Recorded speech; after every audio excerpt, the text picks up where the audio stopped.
하면 가장 많은 말씀을 하시는 부분이 비싸다. 그런 인식이 있습니다. 네, 맞습니다. 네. 많이 비싼가요? 뭔가 비쌀 것 같아요. 저도 잘 몰라요. 네. 제가 이렇게 네. 주기적으로 뭐 편의점 가서 수수를 사고 그러지 않거든요. 아, 네. 그래서 저도 잘 모르는데 뭔가 비싼 느낌입니다. 아, 네.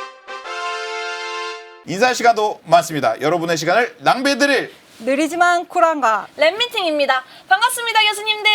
반갑습니다. 자, 오늘 수소의 에너지 저장과 암모니아의 미래에 대해서 오늘 쫙 이야기를 할 텐데, 암모니아도 미래가 있나요? 어떻게 보세요? 네, 미래가 있습니다. 그래서 오늘 오늘 두 얘기해 시간, 주시나요? 네, 집중해서 들어주시면 암모니아의 미래가 얼마나 밝은지 알게 되실 것 같습니다. 네. 예. 안녕하세요. 한국에너지기술연구원 수소연구단의 구기영입니다. 네, 반갑습니다. 한국에너지기술연구원은 네. 어떤 연구를 하는 데인가요? 에너지기술연구원은 제가 연구하고 있는 수소에너지를 비롯해서 태양광, 풍력과 같은 재생에너지, 그리고 이산화탄소를 포집하고 활용하는 기후 대응 기술, 그리고 또 에너지를 효율적으로 관리하는 그러한 기술들을 연구하고 있습니다. 오늘 제가 수소 캐리어와 암모니아라는 주제로 이야기를 하려고 하는데요. 본론으로 들어가기 전에 먼저 랩장님, 네. 저희 수소 네. 역사가 얼마나 됐을 것 같으세요? 수소의 역사요? 네, 한 80년?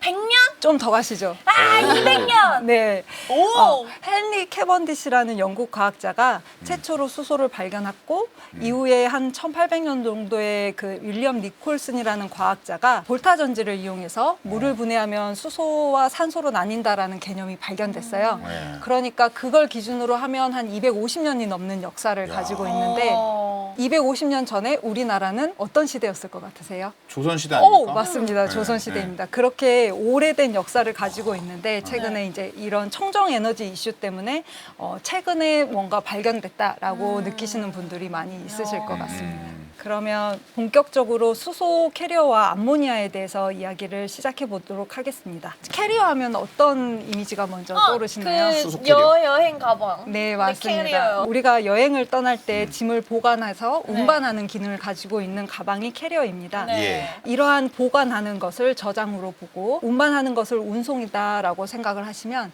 이러한 에너지를 저장하고 운송하는 역할을 하는 게 수소 캐리어입니다. 그래서 이러한 그 에너지의 저장과 운송이 중요해진 배경부터 한번 이야기를 시작해 보려고 합니다. 예. 인류의 최초의 에너지는 나무를 태워서 쓴 불 에너지이고요. 네. 또 1800년대에는 석탄을 이용해서 에너지를 썼습니다. 네. 이 석탄이 발견됐을 때 우리가 증기기관을 개발하면서 제1차 산업혁명이 발달이 됐고 하지만 이 석탄은 채굴이나 운송이 처음에는 어려웠습니다. 그런데 이 증기기관이 개발되면서 증기기관차가 나오면서 이러한 석탄의 운송이 좀 더 용이해졌습니다. 그래서 이제 이 석탄을 열심히 썼어요. 네. 그랬더니 환경이 오염이 된 거예요. 그렇죠. 그래서 이러한 석탄을 조금 더 적게 쓰고 운송이 좀 더 용이한 액체 상태인 연료인 석유를 쓰기 시작했습니다. 그래서 이제 석유가 등장을 하면서 산업이 더 급속히 발달을 했고 네. 산업 연료뿐만 아니라 석유에서 같이 나오는 부산물을 통해서 플라스틱이나 섬유를 만들게 됐습니다. 네. 그렇지만 이 석유 역시 또 제한된 한정적인 화석 연료이다 보니까 석유 파동이 일어나면서 가격이 뛰게 되고 우리가 이걸 대체할 수 있는 에너지가 무엇일까 이러한 것들에 관심을 가졌습니다. 이러한 석유 에너지와 함께 나온 것이 전기 에너지인데요. 이 전기 에너지가 나오면서 대량 생산이 가능해졌습니다. 그래서 지금 우리 일상에서는 전기 에너지를 빼고는 생각을 할 수 없을 정도로 그쵸. 이러한 전기 에너지를 많이 사용하고 있습니다. 예. 네. 세계 제1차 에너지의 소비 패턴을 분석한 보고서입니다. 장난 아니네요, 지금. 네, 50년대부터 해가지고. 네, 우리의 에너지 수요는 산업의 발달과 함께 증가를 했는데 주로 쓰이는 에너지원이 보통 석탄이나 석유, 천연가스와 같은 화석연료입니다. 제가 제1차 에너지라고 말씀을 드렸잖아요. 네. 1차 에너지의 공통점이 무엇일까요? 주로 우리가 자연에서 얻어서 쓸 수 있는 에너지를 1차 에너지라고 합니다. 수소는 2차 에너지고요. 자연에서 우리가 바로 사용할 수 없고 별도의 가공을 통해서 생산하기 때문에 2차 에너지입니다. 그런데 지금 최근에 주요한 이슈가 되는 건 탄소 중립인데요. 네. 국제 에너지 기구인 IEA에서 각 국가별에서 발표한 에너지 정책을 바탕으로 우리가 2050년에 탄소 중립을 달성하기 위해서는 어떠한 형태의 에너지 수요가 증가될지라는 것을 예측한 자료입니다. 이 자료를 보면 2023년 이후부터 화석 연료에는 점차 감소하고 초록색의 청정 에너지는 급격히 증가하는 것을 볼 수 있습니다. 여기서 말하는 청정 에너지의 종류에는 네. 재생 에너지도 있고 원자력도 있고 그다음에 저탄소 수소나 수소를 포함한 연료들 그다음에 바이오 에너지가 포함되어 있습니다. 아, 진짜 뭐 저렇게 가야 될 텐데. 네. 그죠? 예. 그럼 이렇게 그 청정 에너지 비중이 증가하면서 왜 재생 에너지 저장이 필요한지 그 이슈에 대해서 한번 이야기를 해보려고 하는데요. 재생 에너지가 가진 단점이 있습니다. 날씨에 영향을 받아요. 네, 맞습니다. 아, 오. 제가 좀 이걸 업그레이드 해보겠습니다. 네. 게널송. 네, 맞습니다. 게널송이라고 하거든요. Is Gannerson? 게널송. Yes. 네. 네. 배짱님께서 이야기해 주신 것처럼 이게 날씨의 변동성이 심하기 때문에 네. 일조량도 시시각각 바뀌고 그 요일마다 바뀌고 네. 바람의 풍량이나 풍속 등 이러한 자연환경 변수 때문에 이러한 그 에너지의 생산이 들쑥날쑥해집니다. 그래서 우리가 이러한 재생전기를 안정하게 사용하기가 좀 어려운 그러한 문제점들이 있습니다. 네. 그렇죠. 재생에너지의 간헐성이나 변동성의 특징을 나타내주는 커브가 더 커브라는 현상입니다. 이 태양광이 많은 한낮에는 태양광으로부터 생산되는 전력이 충분합니다. 그래서 우리가 기존의 그리드로부터 전력을 땡겨서 쓰는 양이 주는데 네. 일몰 이후에 태양광 발전이 급격히 저감할 때에는 태양광 전기가 부족하기 때문에 우리가 그리드로부터 소모되는 전력이 급격히 증가하게 됩니다. 그래서 이 전력 그리드 소모의 패턴을 그려보았더니 지금 보시는 것처럼 오리 모양을 하고 있다. 그래서 더 커브라고 이야기를 하고 있습니다. 근데 네. 박사님 말씀 중에 죄송한데 네. 이거 억지 아닙니까? 아, 저 그 생각 해봤어요. 저는 이 덕커브에 네. 이의를 제기합니다. 이게 재생에너지를 연구하시는 연구자분들께서는 네. 아마 자료를 많이 활용하실 건데 네. 혹시 나중에 랩미팅에 재생에너지 관련 연구를 하시는 박사님이 나오신다면 네. 네. 이게 왜 오리인지 아. 좀 더 명확하게 설명해 주시지 아, 않을까. 토스해버릴 수는. 네. 근데 이 덕커브라는 단어가 네. 많이 쓰이는 단어예요? 네, 맞습니다. 아, 재생에너지의 그렇구나. 변동성, 간헐성을 이야기할 때. 언어라는 게 약속이고요. 네. 우리가 저거 덕커브라고 부르기로 했으면은 네. 이제 덕커브입니다. 네. 그래서 네. 이 더 커브의 현상이 우리가 앞서서 청정 에너지의 그 수요가 증가하게 되면 이러한 재생 에너지가 많이 늘어나게 될 것이고 그렇게 되면 한낮에는 재생 에너지 생산이 많기 때문에 아까 그 오리 모양의 그 배의 그 기준선을 보면 다시, 그리드에서 최소한 유지가 돼야 되는데 저 골짜기가 더욱더 깊어지게 됩니다. 쓰지 않는 태양광 에너지가 더 많이 생산되기 때문에 그리드의 운영이 불안정해지게 되고 남는 잉여 전기가 많아지게 됩니다. 그러면 남는 걸 버리면 아깝잖아요. 그쵸. 그래서 이제 이러한 경우에는 재생 에너지가 남을 때는 저장을 했다가 내가 필요할 때 재생 에너지를 꺼내 쓰자.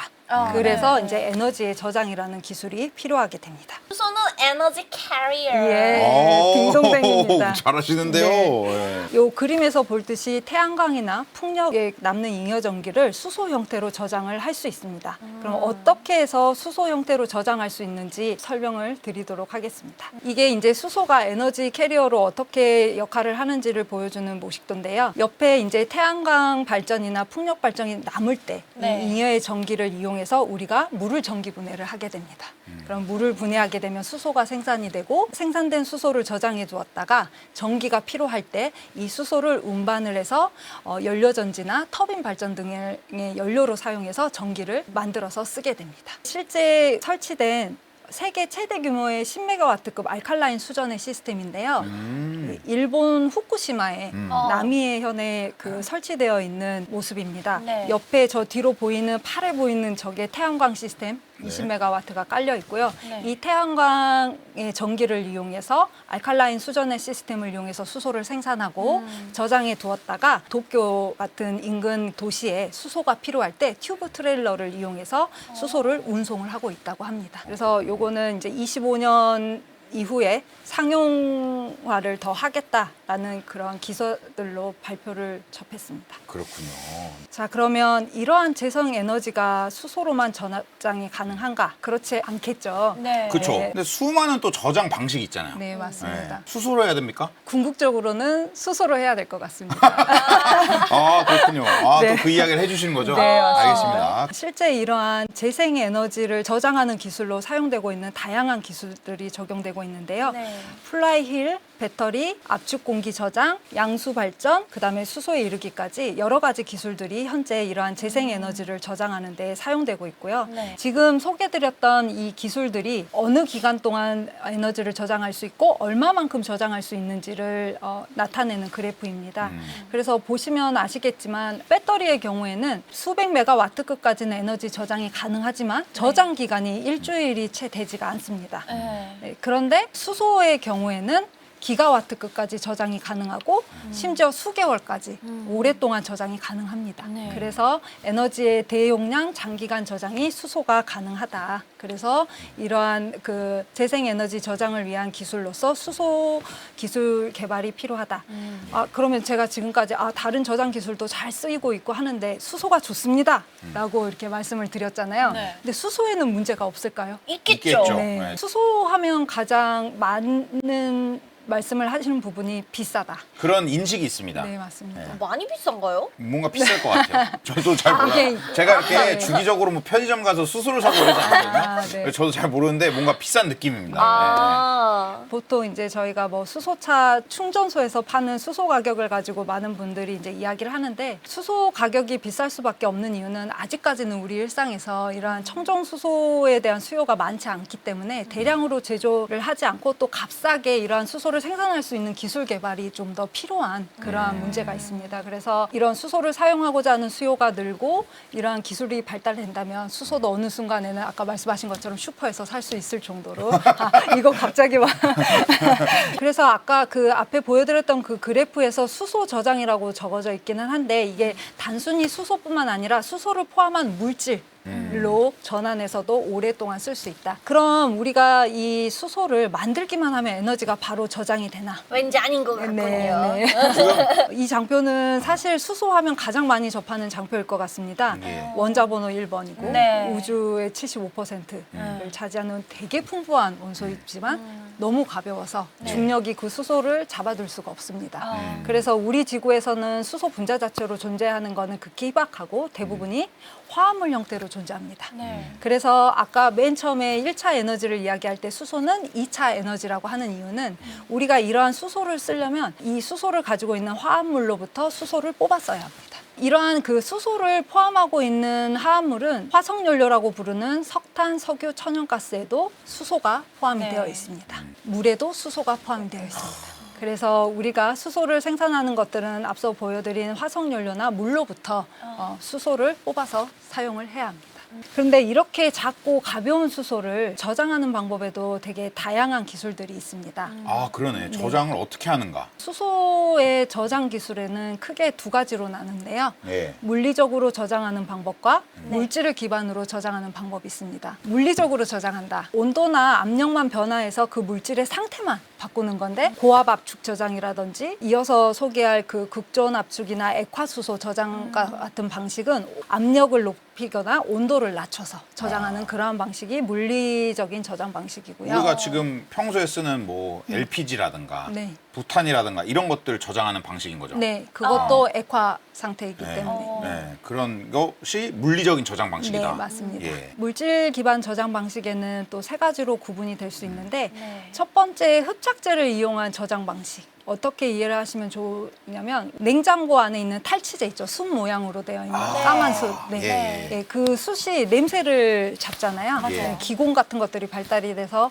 잡는데 여기 이 흡착제에 나와 있는 카본 소재 소재들이 비슷한 원리라고 보시면 됩니다. 예. 특별한 그러한 기공들이 많이 발달되어 있는 탄소 소재에다가 수소를 가둔다. 그런 방식이고 모프는 사실 랩미팅에서 이산화탄소 포집할 때 한번 다룬 걸로 알고 있습니다. 예. 네, 이런 금속이나 유기 물질이 일정한 규칙을 가지고 배열이 되면서 구조를 이루면 그 구조 안에 기공이나 미세 채널이 발달이 되는데 예. 이러한 넓은 비표 면적 안에 작은 수소를 가두게 되는 것입니다. 그렇군요. 그래서 이러한 물질을 이용한 저장 방식, 흡착제를 이용한 저장 방식이 있고요. 화학적으로 저장하는 방식인데요. 이러한 네. 화학적 결합을 이용해서 화합물로 저장하는 방식인데 우리가 요거를 수소를 쓰기 위해서는 에너지를 가해서 수소를 뽑아서야 하는 방식입니다. 네. 그래서 먼저 대표적으로 보는 수소 저장 방식 세 가지, 고압가스 저장, 액화수소 저장, 고체수소 저장 이 방식에 대해서 설명을 드리도록 하겠습니다. 이거는 지금 다 물리적인 저장 기술인 거죠? 고압가스와 액화수소가 물리적인 거고요. 예. 네, 고체수소는 아까 물질 기반 저장 방식인 하이드라이드. 고체 수소 같은 경우는 여기서 가장 우측에 있는 네, 하이드라이드. 하이드라이드. 예. 그다음에 고압가스는 컴프레스드 가스라고 네. 되어 있는 거고 예. 액체수소는 리퀴드. 알겠습니다. 그래서 이러한 대표적인 수소 저장 방식에 대해서 하나씩 설명을 드리려고 하는데요. 랩장님, 어떤 제한된 용기 안에 무언가를 많이 담고 싶어요. 네. 오, 재밌어. 퀴즈 네. 벌써. 그럼 어떻게 담으세요? 네, 온 힘을 다해 누르거나. 그렇죠. 네, 꾹꾹 눌러서 넣는 거. 아, 네. 예. 제가 이어서 설명드릴 기술이 이렇게 꾹꾹 누르는 고압 압축 저장 방식의 가스 저장 방식입니다. 이러한 고압가스 저장 방식에는 사용되는 수소 저장 용기에 따라서 네 가지 타입으로 나눌 수 오. 있는데 어. 이 수소 용기 안에 있는 용기를 라이너라고 부릅니다. 라이너의 재질이라든지 강도라든지 구성에 의해서 이 용기의 타입을 네 가지로 구분을 하는데요. 타입 1부터 4까지 있고 이 숫자가 올라갈수록 많은 양의 수소를 담을 수가 있습니다. 그래서 하나씩 보면 타입 1의 경우에는 이러한 그 수소 저장 용기가 금속 재질로 다 이루어져 있고요. 네. 타입 2의 경우에는 금속 재질의 몸통 부분만 유리 강화 섬유를 감았습니다. 그래서 온전히 금속을 쓴 것보다는 조금 더 그 경량화되어 있는 수소 저장 용기라고 볼 수 있는데 네. 1과 2는 금속 재질이 주이라면 타입 3의 경우에는 좀 더 가벼운 알루미늄 합금 금속이 용기의 재질로 사용되고 있고 네. 겉의 강도를 유지하기 위해서 탄소 섬유라는 것들을 감아서 사용을 하고 있습니다. 타입 4의 경우에는 고밀도 플라스틱 재질이 용기의 재료로 사용되고 있고 마찬가지로 탄소 섬유로 잘 감아서 강도를 확보하고 있습니다. 플라스틱 같은 그런 용기에 담겨도 괜찮은 거예요? 네, 고밀도 플라스틱이어서 이러한 수소가 침투가 잘 되지 않도록 하는 특수한 플라스틱을 사용하고 있는데요. 이러한 그 타입 3과 타입 4를 보시면 알겠지만 그 수소를 저장하는 압력이 상당히 높습니다. 그래서 수소의 충전이 빠르게 되고요. 금속 재질을 쓰지 않았으니까 경량화가 되어 있습니다. 그래서 이렇게 빠른 충전이나 경량화를 적용할 수 있는 예가 주로 수소 모빌리티 쪽인데요. 네. 드론이라든지 그다음에 우리가 잘 알고 있는 수소 전기차 넥소에는 타입 4가 저장 탱크가 적용이 되고 있습니다. 최근에는 국내 기업에서는 타입 5까지 개발을 하고 있다는데 이거는 아예 그 플라스틱 용기가 아닌 탄소 섬유로 아예 전체를 만드는 건데 아직 개발 단계라고 하더라고요. 네, 좀 더 경량화. 보온병에서 콸콸 쏟아지는 게 액화수소겠죠. 액화수소군요. 네. 보기만 해도 그냥 시원시원해 보이는데 저 또 너무 과하게 시원하잖아요. 이 액화수소는 상압에서 마이너스 253도인 그렇죠. 네. 극저온 상태로 만들게 되는데요. 네.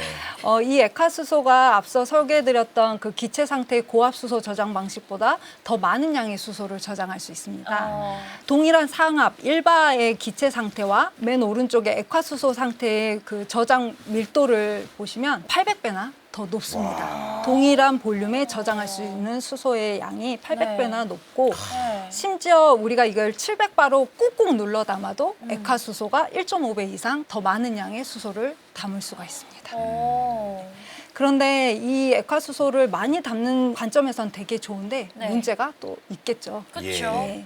이 액화수소는 이 액화를 하는 과정 중에 에너지 소모가 심하답니다. 그래서 우리가 수소가 가지고 있는 그 에너지의 한 30-40% 정도를 액화하는 과정 중에 다 소모가 되기 때문에 이러한 에너지 소모가 심하고 마이너스 253도를 잘 유지를 해줘야 되는데 네.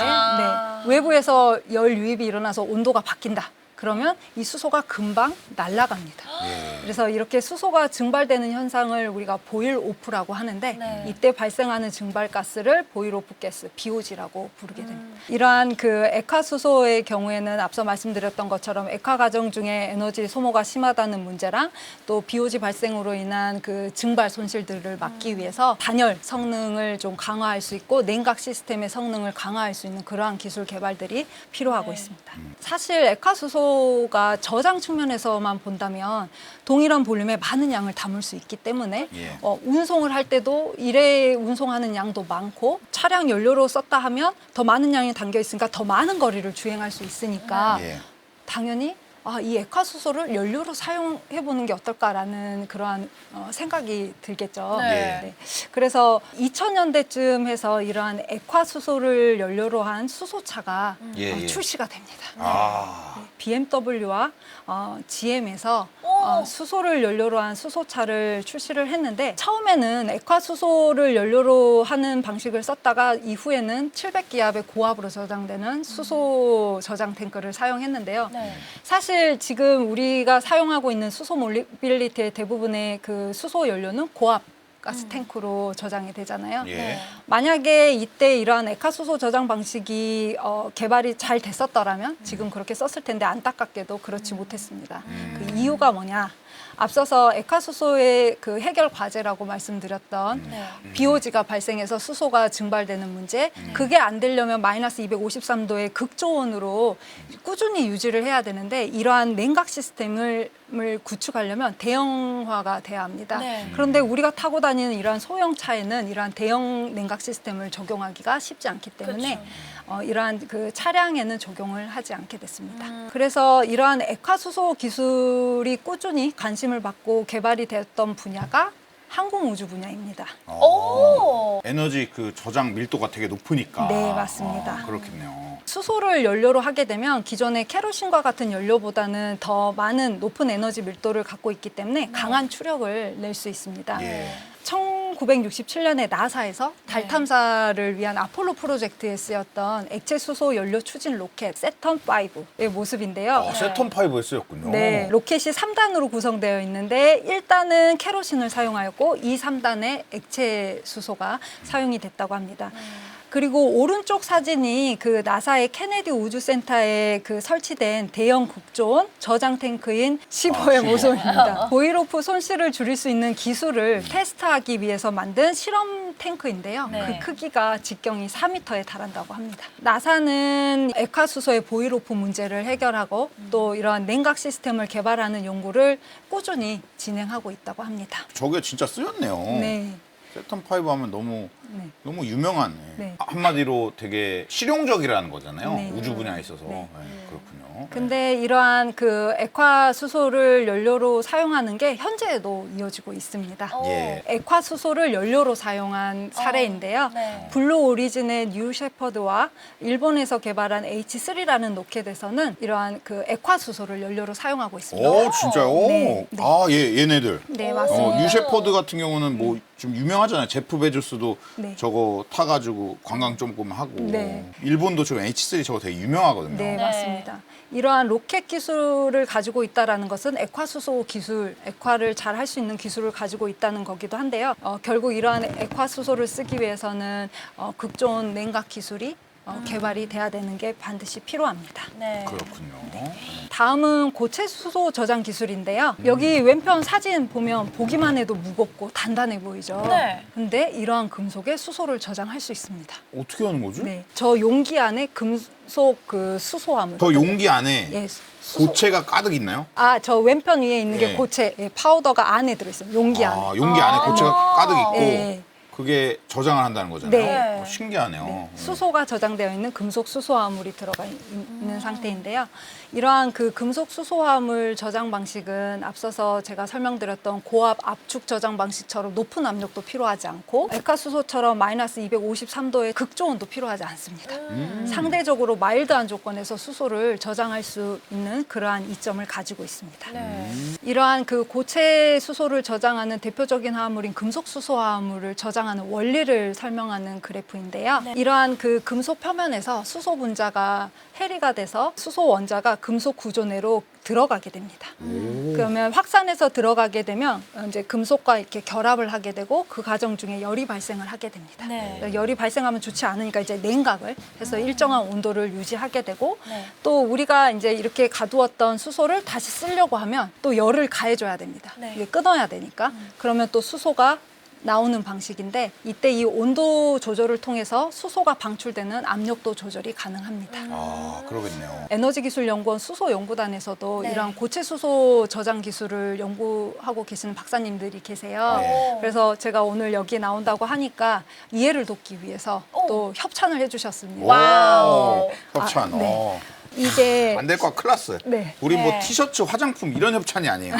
고체 수소 저장 금속 화합물 협찬. 금속 수소화물이 저장된 시스템을 미니어처 해놓은 너무 신기하다. 네. 여기 수소가 저장된다는 거예요? 네, 맞습니다. 네. 이쪽으로 수소가 들어가게 되고 네. 여기 보시면 이게 이제 수소를 저장할 수 있는 금속 수소화물이다. 실제로 믿기지가 않네. 네. 이거 진짜 맞아요? 네, 맞습니다. 진짜입니다. 그냥 자석 같거든요. 네.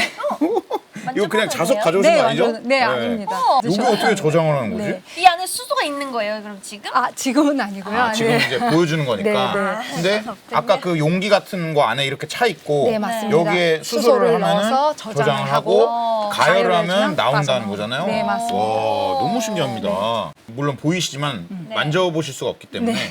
그냥 진짜 자석 같은 느낌입니다. 네. 예. 자석 같다는 말이 딱 맞는 게, 오!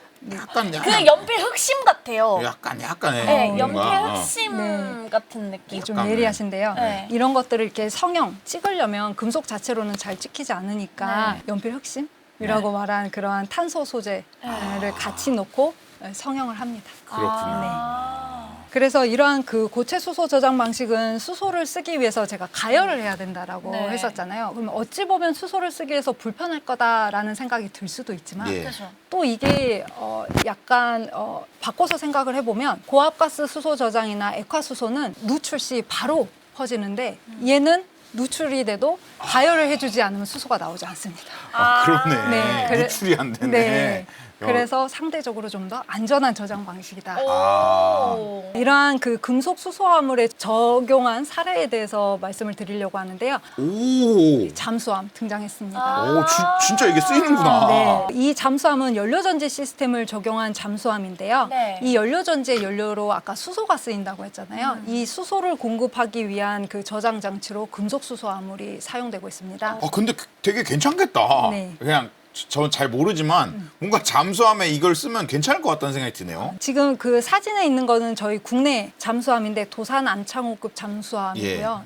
연료전지 시스템을 적용을 했고 실제 이 수소를 공급하기 위해서 이러한 그 금속 수소합금 실린더를 사용하고 있습니다. 기존의 잠수함의 추진 방식은 디젤 내연 기관을 사용을 했고 예. 이러한 그 디젤 내연 기관에서 발생한 전기를 납축전지에 저장해서 사용을 했어요. 네. 예. 그런데 이 납축전지의 전기를 다 쓰게 되면 다시 디젤 엔진을 발전을 해야 되는데 그렇게 되려면 공기가 필요하니까 그러면 잠수함이 공기를 얻기 위해서 위로 떠올라야 되잖아요. 네, 네. 그럼 수면에 떠오르게 되면 적진에게 들킬 들키죠. 수가 있죠. 네. 그런데 연료전지를 쓰게 되면 그렇지가 않습니다. 왜냐? 연료전지의 연료인 수소와 산소의 경우에는 공기를 필요로 하지 않기 때문에 잠안 기간이 길어지는 그러한 장점들이 좀 있습니다. 오. 그래서 이렇게 공기가 필요로 하지 않는 시스템, 공기 불효 추진 시스템이라고 해서 AIP라고 하고 있는데요. 이 AIP 추진 방식의 연료전지 시스템 방식이 사용되고 있습니다. 예. 또 다른 사례로는 그 수소 연료전지 지게차가 있는데요. 네.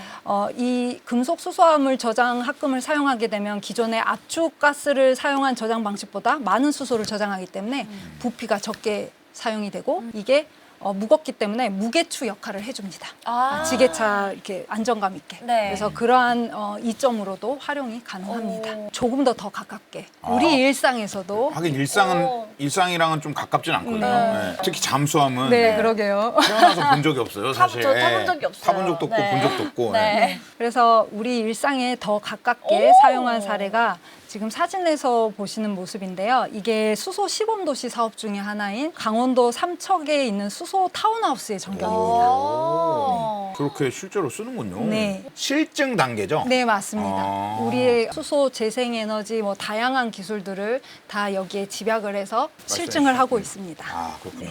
이 수소 타운하우스에서는 태양광 재생전기를 이용해서 물 분해를 해서 수소를 생산하고 생산된 수소를 다시 금속 수소 화합물에 저장을 하고 있습니다. 네.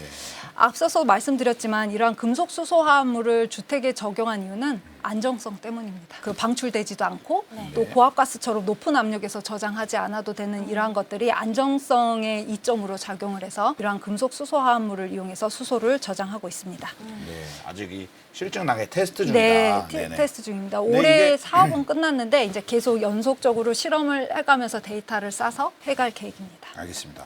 이 사업에서 에너지기술연구원 수소연구단에서는 수전의 시스템에서 생산된 수소를 압축할 수 있는 금속 수소화물 기반의 수소 압축기를 개발했습니다. 왼편이 실제 저 시스템에 들어간 성형체의 모습이고요. 네. 아까 보여드렸던 그 모형의 실사판이라고 보시면 됩니다. 그렇군요. 이러한 금속 수소화물 성형체가 적용이 돼 있는데 네. 그러면 이 시점에서 수전에서 생긴 수소를 바로 저장하면 되지 왜 중간에 압축기가 필요할까? 보통 수전의 시스템에서 생산된 수소는 한 5에서 6기압 정도로 생산이 되는데 네. 저 저장 시스템에 저장을 하려면 15에서 16바의 높은 압력으로 저장을 해야 돼서 네. 바로 저장이 어렵다고 합니다. 어. 그래서 그 중간 단계로 압축기 역할을 해주는 것을 금속 수소화물을 적용해서 하도록 개발을 했습니다. 그래서 지금까지 제가 고압 기체 수소 저장이랑 액화 수소 저장, 그다음에 고체 수소 저장까지 대표적인 수소 저장 기술이랑 활용 사례를 네. 말씀드렸는데요. 그런데 이러한 그 수소 저장 기술로는 연간 수백만 톤의 그 수소를 운송하기는 좀 어렵습니다. 네. 그래서 지금부터는 수백만 톤에 넘는 대량의 수소를 저장할 수 있는 그러한 저장 기술에 대해서 설명을 드리려고 하는데요. 네. 인사할 시간도 많습니다. 여러분의 시간을 낭비해드릴